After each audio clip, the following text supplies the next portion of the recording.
bo'lmasasiga gap yo'q. Qancha masalliq ketdi, nechta ikra chiqdi, necha soat vaqtimiz ketdi, hammasini aytib boraman. Uy sharoitida osongina ikra tayyorlaymiz. 1 litr yog' solamiz. 500 gram piyoz misorovka qilingan. Yusuf, sen yaxshi ko'radigan ikra bolam. Orada ko'lab tursang, men ishimni qilib turaman, bo'ptimi? Piyoz ozgina chiroyli rangga kirdi. Endi 1 kilogram sabzini solamiz. 2 kilogram baqlajonni ketidan solamiz. Bu ham misorovka qilingan. Bu usulda juda ham kamdan kam odam tayyorlaydi-da. Bitta mana shu usulda tayyorlab ko'rsanglar, hammani eng yaxshi ko'rgan ikrasiga aylanadi. Sabzi bilan baqlajonni qovurgunimgacha sen bankalarni taxlab duxovkaga tiqib yuborsang, 150 gradusga 20 minutlarga yetadi. Baqlajon bilan sabzini 10 minut qovurib, bu yoqda 4 kilo, 5 kilo pomidorimizni misorovka qilib solamiz. 5 kilo solsa yana ham mazali chiqadi.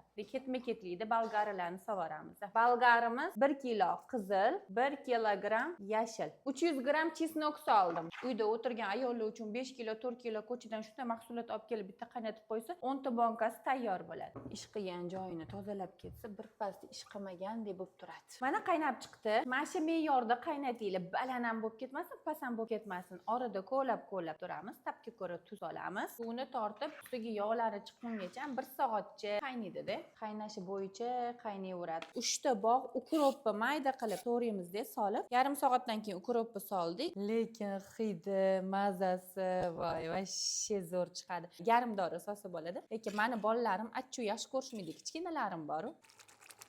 Yetilganda qatdan bilasizmi, bunaqa paqillab tashqariga qarab sachratib otadi. Mana mashinadan ikra yetilganini bilsanglar bo'ladi. Ustlariga yog'lari chiqqan va bankalarga suzib olaman. Bismillah. Aralashtirib yog'lari bilan suzib olamiz. Shu massadan 6 ta chiqdi.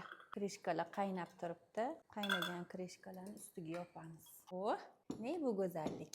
Yeb to'ymayapman-ku. 2 soat vaqtimiz ketdi. 2 soatlik natija 5 kilo pomidor, 2 kilo baqlajon, 1 kilo sabzi, 2 kilo bolgari, yarim kilo piyoz, 300 gram chesnok, 1 litr yog' ketdi. Sosiskalarni oldiga bolalarga solib bersanglar, mazza qilib yeb olishadi. Xiyonat etgancha baqlajonni o'rniga kabachki solsa ham bo'ladi. Bundan keyingi videolar juda ham qiziq bo'ladi. Sahifamga obuna bo'lib qo'yishni unutmanglar.